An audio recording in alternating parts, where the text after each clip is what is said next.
Dwarf planet Sedna is absolutely fascinating in her astrology, in her myths, and her aromatherapy as well. And those are the things we're going to discuss in this video. Welcome to another great exploration of one of these dwarf planets. And I'm joined, of course, by Liz. How are you today, Liz? I'm feeling like a sea witch today. I'm excited for this. I found some really interesting oils to think about. Yeah, well, this is a really interesting dwarf planet to explore. Not only is the myth really interesting, we'll dive into that literally in a moment, but when we look at where she's placed in our solar system, we've talked about a few other dwarf planets that are kind of around the distance that Pluto is and a little bit further than that. But Sedna is quite far out. She's kind of been left out on her lonesome, and that kind of really ties in with her theme and her myth, doesn't it? It does. And I mean, it's an interesting planet from the point of view that there's fantastic work by a lady called, wait a minute, Heather Emsworth, I think her name is, and she's an astrologer. And she was talking about how the orbit of Sedna is around about 11,500 years. It takes a really, really long time, which is about half the time, almost exactly half the time, of the precession of the equinoxes. So what that means is, from an astrological point of view, she spends about 950 years in each sign. And so we are, it said, heading for the age of Aquarius. And it's almost like she goes and gets all the information from as far and far out of the cosmos as we can get. She has this enormous wide trajectory, and then she brings it back to Earth. And she's due to come absolutely in line with Earth in about 50 years. So she's really close to us in her timing at the moment. And so she's very much connected with water because she's named after an Inuit sea goddess who is the goddess of the sea, but also the creator of all sea creatures. And but also to do with transformation. So I'm wondering, what do you know about the myth, Ad? Well, let's start with that. You mentioned that she's a sea goddess, but she didn't start as a sea goddess. She started as a mortal girl. Now, there are different versions of this, but basically, her father organized her to marry this guy. I believe he's a bird man. Now, he may have been nice in the start, but didn't turn out to be too nice in the end. And basically, Sedna tried to get away. She jumped back in her father's boat. Sometimes the story says it was in her husband's boat, tried to get escape, couldn't, ended up jumping overboard or being thrown overboard, holds onto the boat, and either her father or the husband cuts her fingers off, and she ends up sinking into the ocean, lost, alone, deprived, taken advantage of, all those different things. But once she lets go of that boat and even loses her own fingers, she then transmutes to be the goddess of the sea. And then, sailors and Inuit people that were fishing would pray to her for her blessings and her for protection. And she's also attributed as actually from her fingers creating all the sea creatures as well. So there's some really interesting themes that we'll unpack. But I know you always dive a lot deeper into the myths than I do. What are some other little notes that you found when exploring her story? Yeah, well, so first of all, I really, you're absolutely right that she's just a normal girl, an Inuit girl. Um, and so we should put that into perspective because there was a real onus on her to get married. The expectation was high that she would get married. All young women do, because then it becomes the new husband's job to take care of all of the extended family.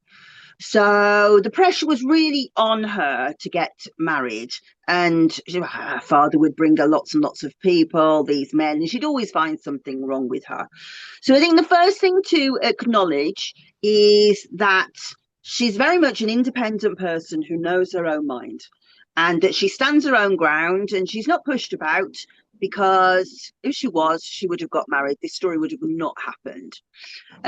But you're quite right. Then one day, a rather handsome stranger comes to the island and says, "Well, I will take her." Sounds like she's this awful creature that everybody's like, "I don't want her, but I'll take her." And she goes, "Okay, then. All right, then."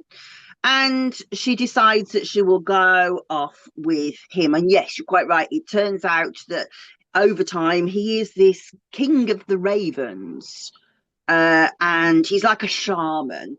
And the two of them go off on their own to his island, which is really desolate. And she's left on her own. And well, he has promised to look after her. He's got a very strange way of doing so. He doesn't feed her very much. There's not much food there. But what he does do is he teaches the shamanic ways to her. But it's a bleak, bleak place. And you can just imagine, like, if you think about it, this place where he's king of the ravens, king of the crows, he's just sort of around her all of the time. And what's interesting is I thought, well, ravens is quite like a raven. The corvids are always with the witches in the east, but apparently in the Inuit tradition, that's not the same. The raven really represents a trickster who betrays.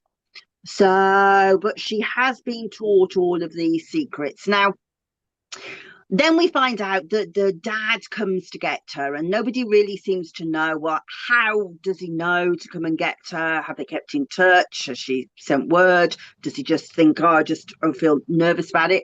Whatever happens, he goes and says, you should come home. And she says, yeah, I really do want to come home. And she gets in his boat and they head off through the icy waters. But the bird king goes, he catches wind on the breeze that she's gone and he's furious. So he goes after her. And the dad is a bit of a weakling, to be honest. There's real questions to be asked about his dad's behaviour, because he's like, the bird king's coming. I am really worried about this. The best thing to do is to get rid of Sedna and then I'll protect it. So, yes, so he throws her into the icy waters of the Arctic or the Antarctic. My geography is always bad, isn't it? And so she's freezing, but no, the bird king's coming and he's swooping, and she manages to pull herself up onto the boat. And you think, oh, well done, Sedna. But her dad goes, I'm not having that. Gets an axe and cuts her fingers off. So she just submits and goes down into the icy depths. And as she does, all the parts of her that leave her body become the beauty of the sea. And so we've got several different themes that are happening. First of all, the way that she's very steadfast. She knows her own mind. She follows her own mind. The fact that she goes to this place with this teacher, this very strange teacher, but she learns the ways of the sea. In this shamanic way, these deep spiritual secrets. Then she's betrayed very badly, and she's betrayed a couple of times, really, because he's made promises to her that he doesn't keep. He says he's going to look after her, and presumably the expectation is that he will look after the family. That doesn't appear to be happening. But then also her father betrays her. And then we have this idea that it's by submitting to going into the depths that she finds her power. So I love it. And I just want to really shout out to a channel that really helped me. There's a lady called Aromatic Mystery School, and you should look for the video. She does it with puppets, and it's really amusing. You like the cats, her own cats walking around in the background, but it's just beautiful what she's made, this fantastic like theatre of the myth. It's really worth watching if you want to understand her a bit better. Oh, wow. Wow. Well, there's some really interesting themes that kind of stand out in this story. And the one I think that really fits beautifully with her astrology and how her astrology plays out is this idea of how she's clinging on to that boat. And if we think about ourselves in our own life, what are we clinging on to? There's our dad who's treating us badly, he's wielding an axe. We want to get back onto the boat and maybe, go back with the Birdman, whatever that may be, type of thing. But eventually she has to submit and she sinks into the ocean, and that's where she becomes fully realized and becomes the goddess of the sea. Now, in our own lives, how often do we hang on to an old way of being, an old job, an old relationship, or that type of thing, when sometimes the universe is trying to just get us to surrender, to submit, and actually fulfill our destiny? And often what happens is you look at the transit of Sedna and where Sedna is in your birth chart, is it will kind of point to points in your life that will be quite challenging. But if you kind of just have that resilience, like Sedna does, and submit to that and trust that it's all part of the process in leading you towards your destiny. When we look at astrological charts, even if you're not too familiar with astrology, you'll often see, it's a round circle, some symbols and numbers around, and then in the middle, there's always these red and blue lines. Now, the blue lines are favorable relationships between different planets, and the red lines are unfavorable or challenging relationships amongst planets. Now, pretty much everyone has a good share of blue and red, but often people are like, oh, I don't really want the red. I wish I had more blue. But I like to think of blue being like the analogy I use as being a trust fund baby. Life's too easy and we don't grow. Whereas when we have the red, that's where we'll have challenges in our life, and that's where the strength, that's where the resistance, that's where the muscle comes that builds us who we are.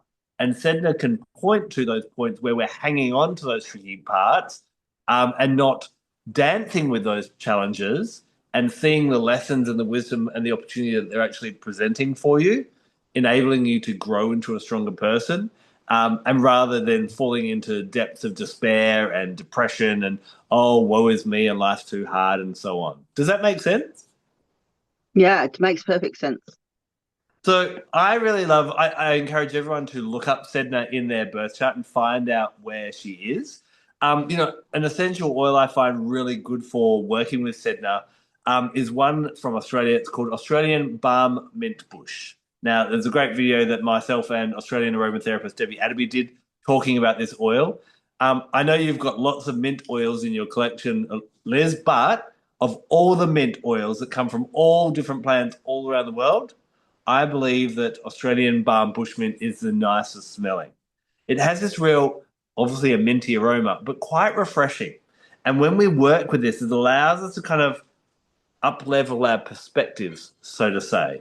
And so I think when we're working with that Sedna energy, and we'll talk a little bit about retrogrades in a second, but even looking at what is the advantage of the challenges that are coming in my life. And I think Sedna can really teach us to embrace these and use them to our advantage rather than become that, she's definitely the anti-victim kind of archetype in that way. I was very lucky to have been given some bushmint by Debbie when one of the years when it was incredibly hot here, and I'm all right between 22 degrees, 23 degrees, otherwise too cold or too hot. I'm a big like temperature moaner, and it went up to sort of 29, 30 degrees here, and she said, I'm going to send you some bushmint because I was having hot flushes as well. Oh my goodness, it's the most cooling thing I have ever experienced. It's just like out of this world. I just love it so much. So I really like that idea as well. Funnily enough, when I was thinking about oils that would bring the feeling of the cold and the water and courage and transformation, I did kind of play with spearmint. But then I kind of felt, well, actually, there's an oil that's more courageous than that, and to me, that's time. Mm. As in THYME, not what's on the clock. And I always think it's really fascinating because if you look back at medieval texts and you look at chivalry, time is everywhere saying courage, courage, courage. You go to the jousting if you were a beautiful maiden and you wanted to say to the knight courage, you would drop your handkerchief and it would be embroidered with time. And it is this beautiful sense of just be brave. For me as well, the idea that courage isn't just being a brave person, it's being a brave person when there's something really to be afraid of and you're doing it anyway. I hadn't really thought about that until my husband was having radiotherapy, and it was just awful. Every day was just more and more awful. But he would just get up and he would get in the car and he would go. And I used to think, I couldn't do this. I couldn't do it. He's so brave. I learned so much about courage through that. And what I found was intuitively, when I was cooking for him, I used so much time in the cooking as well. So that really came up as a theme for me. Time. Timus, Interesting. what is it? Timus vulgaris. Interesting, because with time, I also find that's a really good oil to work with. When people, I find when it comes up in oracle readings, or if they have an emotional um, dislike for it, it often suggests that there's something dwelling deep, deep within. Normally, people that when time comes up, they're like, "How's everything?" They're like, "Everything's fine." But if time comes up, I'm like, "There's something that you've buried that's deep within that needs to kind of bubble up." It's like a rotten tomato way down in the back of your fridge that's kind of causing problems and you've forgotten about it, type of thing. So I think, yeah, it would be beautiful to work with Sedna in that way to help, work out why these things happening rather than just allowing things to fester. So yeah, awesome choice in that way. I think it's a difficult one to use, like from an inhalation point of view, unless you're doing it very intentionally, because it doesn't actually have that nicer fragrance. It's not that pretty at all. It's quite bitter, and so you do have to sit in the pain of it to be able to get past that and for things to start to allow to come up. And I think those kind of challenging sensations can quite often challenge the psyche to open up um, quite a lot. I've thought about that over the last few weeks, how quite often it's the ones that don't actually smell that nice that are the ones that kind of take you into the underworld, or in Sedna's case, under the water. I'm Elizabeth Ashley, UK Director for the National Association of Holistic Aromatherapy and founder of the Aromatic Mystery School, where essential oils meet the deeper, more mystical side of healing. Here you'll explore the spiritual, emotional and energetic dimensions of plants and learn how to weave them into your own rituals and well-being practices. If you're ready to work in a way that nourishes both your soul and your senses, join us at the Aromatic Mystery School. The link's right below. Now, what's interesting is when Sedna goes retrograde, and she will go retrograde every year for a period of time, about half-ish of the year. What happens is this is where the issues of where you're either being, feeling like a victim or feeling oppressed, but also where you're clinging onto old beliefs will come up, and where we all have these stories of like, oh, I can't do this because I was born here, or I'm the wrong gender, or I don't have, we always have excuses in that way. And these will kind of bubble to the surface in that when Sedna goes into retrograde. And this is an amazing opportunity for you to kind of go, well, hold on. Am I clinging to a boat and a belief system? And sometimes this can be a generational belief system. Am I clinging on to that? Or am I willing to let that story go and see what happens and trust? Well, it might be scarier because often we find comfort in our stories. But if I can let that go, that's where the true freedom will actually happen. This is where I love the essential oil of Siberian fir. Now, furs, there's a full range of furs, but I really love Siberian fir. Obviously grows throughout the Russian area, in Kazakhstan as well. That's where doTERRA gets theirs from. And what I love about this tree is it spends most of its time covered in snow. Now, when you think about snow, as spiritual people, we often work with white light. And white light, we use it to cleanse away the unwanted and then bring new life. Now, let's think about snow for a second.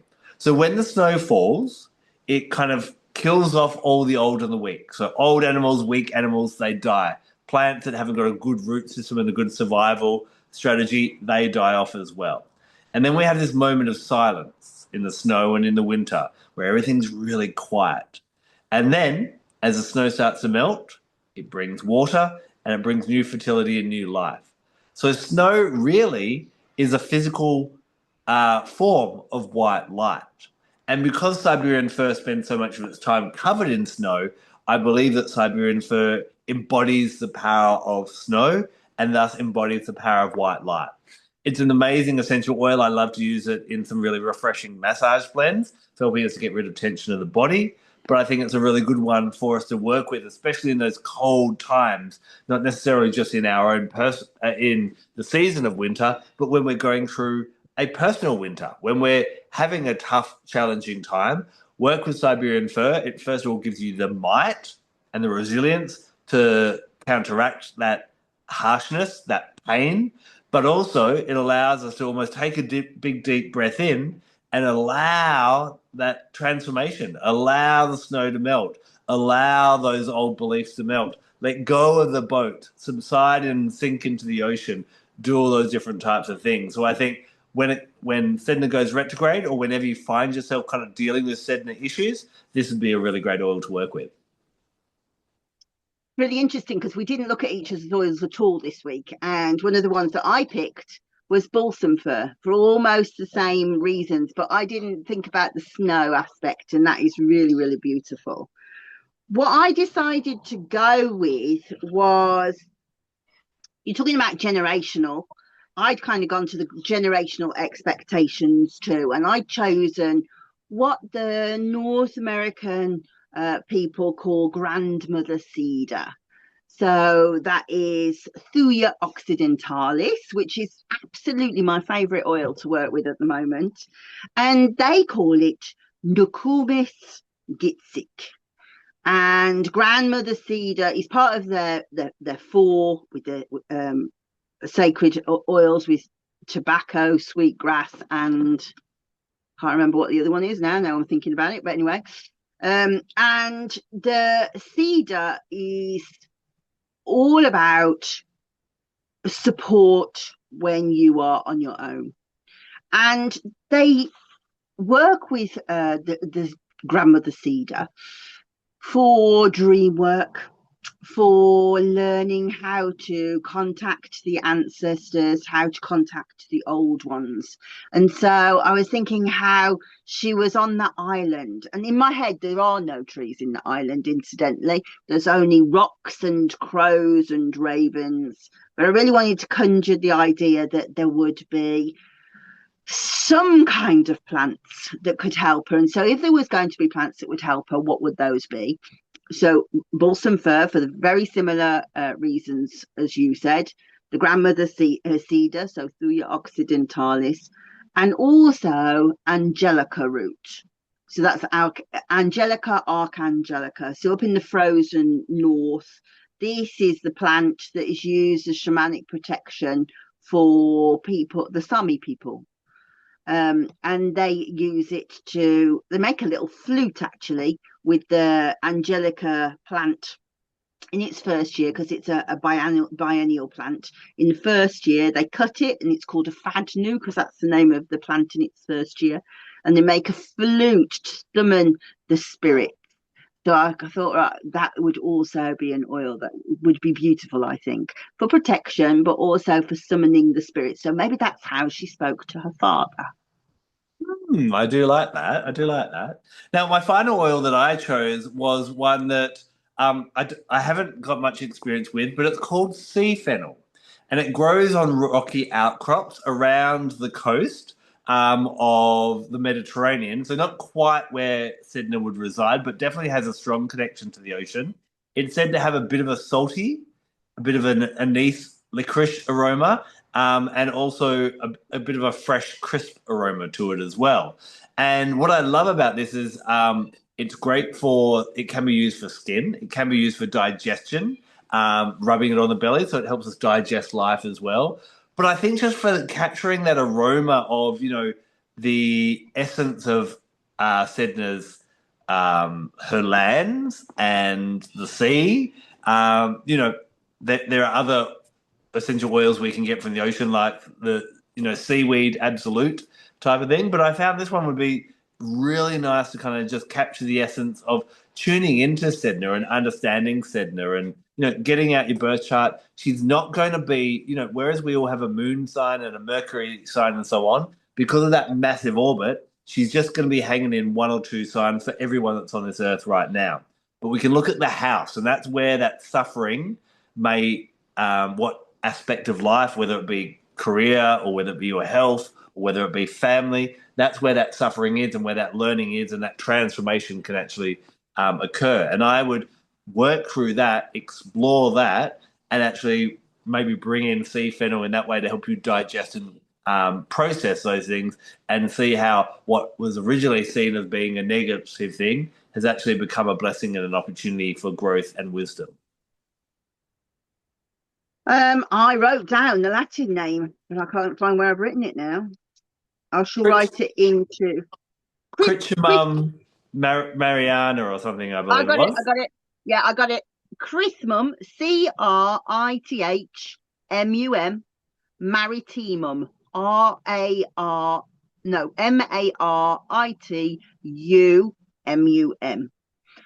So yeah, very high in terpenine, sabinine. So I think it's probably one that needs to have an antioxidant when you're working with it. But any more than that, I don't know. But I feel like that's one I might need to explore. I love that you said it kind of smells a bit salty.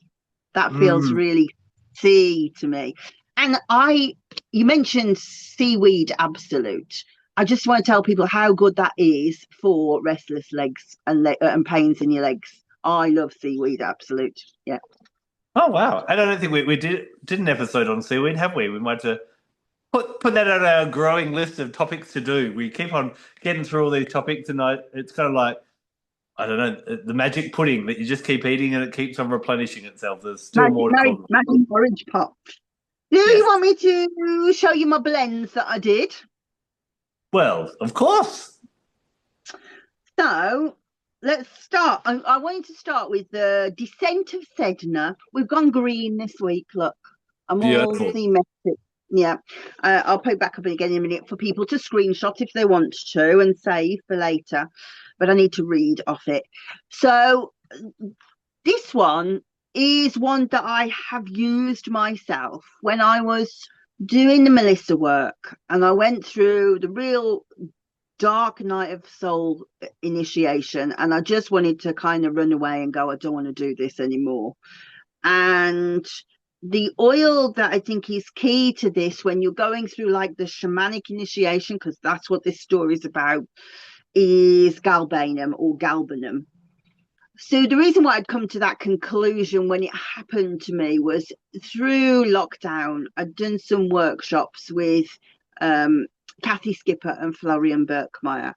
And Florian had mentioned how when they were doing their shamanic work, when they're doing the sort of aromagnosis work, he works with galbanum to make you keep your feet to the fire, as in it doesn't matter how hot they're getting, you just keep it there. And so this blend was what I used to kind of keep me moving forward, even though I wanted to run away and not do it anymore at all. So here we go. So can you see it? Is it in the right place? Bring it up a smidge. Say again, which way? Up. There we go. Perfect. Yeah. So it's a massage oil that I used, and it was in a grape seed carrier oil, but I wanted to bring a bit of the frozen north to it. So in this blend, I've added a little bit of sea buckthorn carrier oil. I'll talk about the sea buckthorn in a second. I also added 3 drops of rose essential oil because it's very soft on the heart and makes you feel a little bit less anxious, because this can be really quite frightening work. 2 drops of Melissa, because obviously I was working with the Melissae, but it really is an initiation kind of oil that makes you kind of move through otherworldly states. And then 1 drop of galbanum essential oil. So maximum dilutions on them. Rose is 3%, but obviously you wouldn't want to use that if you were in the first 37 weeks of pregnancy, because it's also a womb tonic, so a uterine tonic that makes your uterus contract. So you wouldn't want that in pregnancy. Melissa, because it is very high in terpenes and can also be problematic if it's old. We use a really low dilution, 0.8%. and then galbanum 3%. So what I was doing was using that sort of 3 or 4 times a day just to really soothe my nervous system, to keep going. You know, I want to stay on this spiritual path. It's really dark. It's really frightening now. In the Melissa tradition, we say we are a long way down the left-hand path. The left-hand path is the distaff path, like the shadow place. So if you feel like I'm a long way down into shadow land now, I'm really working on stuff that's quite frightening to me, then that is a tremendous blend. Sea buckthorn is orange, bright orange, and it's very thick. It's full of vitamin C. It's a beautiful oil, but you would only want to use a very small amount. So I always used to use quite a lot, and to be honest, I was being a bit bloody minded because it does stain the skin if you're not careful. So really good practice is to use a maximum dilution of 5% sea buckthorn carrier oil, even though it's a carrier oil, not an essential oil. It's just because it's so rich, and it's expensive. So to mix it down into another carrier like grapeseed is really good practice. So yeah, I think that is really lovely. And I've written on here, be careful of using old oils, specifically Melissa, in that blend, because that can be quite a skin irritant. And if you're in quite a dark place, I don't think it's unreasonable to suspect that your immune system will probably make you react to things like that more as well. So be careful about using old Melissa. So the next one, the one that I was talking about, the Island of the Bird King. And I have to tell you, I love this blend. It's so trippy. And when I'm doing sort of shamanic work, or just kind of, I want to write something that's from a dream state place, this really kind of brings me out of the 3D reality of feeling like I'm in my gross body. I don't hate my body that much that I would call it gross body, but what I mean is solid matter, very solid, my father would have said, into 4D or 5D reality. So we're moving like into a more floaty space. And it's the Arbor Vitae, the Thuja Occidentalis, that does that, because it's really high in ketones. So you feel like you're having this disincarnation, that you are tripping out of your body. So can we see it? Yep. Yeah. So this I use as an aroma pendant, but you could also use it also as a diffuser. As you know, I blooming hate diffusers, but it would be good in a diffuser. And you could use it topically, but you would want to dilute it. So for that reason, I've put the maximum dilutions down the side. So it's 1 drop of Angelica, Archangelica, not Angelica sinensis, which is the doTERRA Angelica root. So Angelica, Archangelica. 1 drop of Thuja Occidentalis. And I think there's a few oils that are labelled as Arbor Vitae. The one that I've got it from Oshadi. It's labelled as Cedar Leaf, and it's absolutely beautiful. That's got a really low dilution. Maximum dilution is like 1/4%. And that's normally the kind of dilution that you would see for using on children, but this is for adults. It's really high in ketones. And 1 drop of balsam fir. You said Siberian fir, I said balsam fir. Abies balsamea, 3%. And just using it when you want to feel trippy, and even just like an amount on your hand makes you go woo, and like you're going with the birds, you know. I love that blend. I'm very pleased with that blend. And then lastly, we've got Courage of Sedna. And I talked about thyme, didn't I? Thyme for courage. I also put in it black pepper and grapefruit. So I think what I wanted to kind of manifest in my head when I was doing the storytelling was when she was going off on her journey with the Birdman, and also like standing up to everybody going, no, he's not good enough to get married to. Bring me somebody else. No. She was feisty, right? And she kind of continued to have a spring in her step. That's what I wanted to kind of manifest. So can you see Perfect. So the time is where the courage comes from. Black pepper, I find, is really, really good for people who are worrying about other people all the time and not doing things for themselves. So like if somebody's a carer, for example, or they've got really big responsibilities to look after young children and then letting themselves go a bit, black pepper is very good at being able to say, that's really good what you're doing, but what about you? And gives you a bit of courage and fire to be able to do that. And both of those are really warm, of course, in a cold place. But then grapefruit, I always say grapefruit is like you, but on a really good day. You know, the way she was just like striding out and carrying on. And hopefully a bit of sunshine for her. I don't know how much sunshine they have up there. Maybe they seem to have long days and long nights, maybe. Maximum dilutions are all fairly straightforward, but this is like not one that you would use topically. It's designed to be used in an aroma pendant. But if you were going to put it on your skin, you would really want to watch out for the grapefruit because it is phototoxic. I really love your Things. I really love your inclusion of black pepper there. You know, I love black pepper for helping with quitting addictions, especially quitting smoking and that kind of thing. And I'm not sure if you've worked with Australian native pepper, which is a really powerful expectorant, I find. But, you know, these peppers help us to get rid of, again, physically bad habits, but also the bad habits that we've kind of associated with ourselves of this is who I am. And I think the peppers are so amazing at like just helping you kick those bad habits of being someone who you're not. Yeah. I think that black pepper is an oil that is not talked about enough. It has tremendous, tremendous skills. Very much so.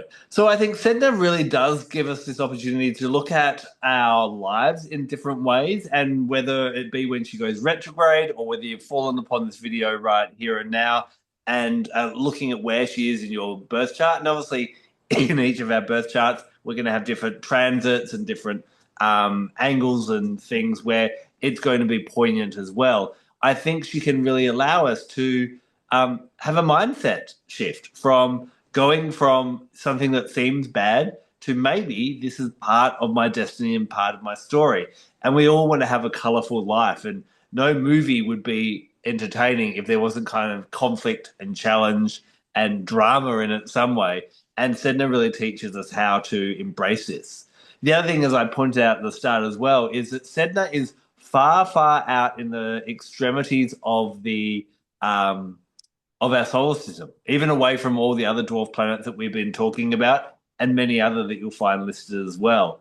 And she's comfortable floating around in those far depths. She's embraced that, just as we know more about what's up in the heavens than we do deep into the oceans, which is exactly where her realm is. So I think she can help us to feel comfortable when we feel like an outcast, when we don't feel included, all of those types of things that we can crave so much, but she can also help us to find peace that sometimes it's okay not to be included. And I know we dived into that very deeply with Eris, and I think she's very much about the outcast, but in other ways, we all have our own specialties and our own kind of places to hang out. And I think Sedna sometimes goes, well, if I'm going to hang out somewhere that's different from everyone else, maybe that's where I'm going to shine. Does that make sense?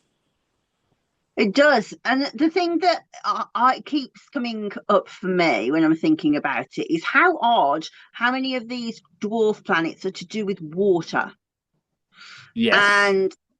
And this change in obviously water is emotions, and this change of how perhaps we're starting to obviously thinking about the climate and that the water is rising and all of these water challenges, but how our intelligence seems to be changing towards emotional intelligence as well. I think it's fascinating how many are to do with water. No, that's a really good point as well. Now, that is, we said we'd do a little set of 5 different dwarf planets.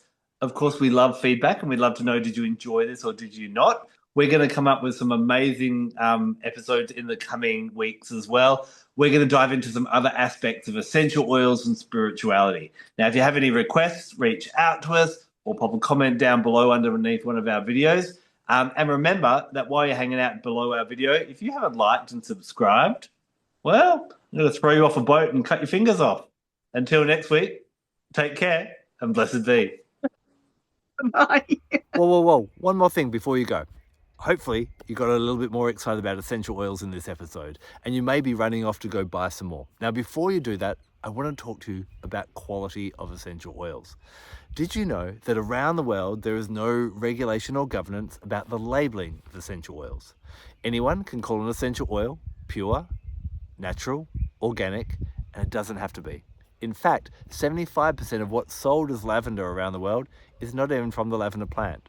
This can be ineffective in an oil, but it can also mean that the oil can be harmful for you, not only physically, but metaphysically, it's not going to work well either.